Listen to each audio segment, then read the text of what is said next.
الحبيب قلبك يطيب. ركز معايا بعد إذنك في الفيديو ده، جايلك بصوت جديد ونطق جديد في اللغة الإنجليزية. قبل ما نبدأ الفيديو نصلي على النبي صلى الله عليه وسلم، وتركز معايا وتسيب اللي في إيدك وهات ورقة وقلم واكتب ودون الكلام ده كويس جدا يا أخي عشان تتعلم وفي فترة قصيرة والله. طيب عندنا النهاردة A ده الصوت الحرفين دول. حاول برضو ان انت تشتهجى كده معايا. ها اف وادي الصوت بتاعنا وادي ال تبقى ايه؟ فيل. ها ديل. برافو. تيل شعر يعني ايه؟ هير. تمطر او مطر رين. دلو بيل.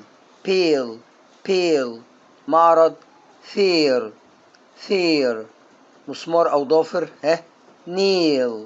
نيل. بريد الكتروني ميل. اسيب لك الكلمات دي كتدريب ليك ان انت تنطق، ولو في اي حاجه اكتب لي في التعليقات.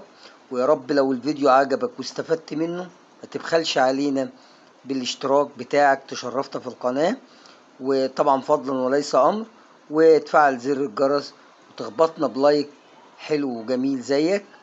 وكنتم مع رمضان مهران في قناة رمضان مستر رمضان اونلاين. اشوفكم المرة الجاية على خير في فيديو جديد وحاجة جديدة في اللغة الانجليزية. دمتم على خير والسلام عليكم ورحمة الله وبركاته.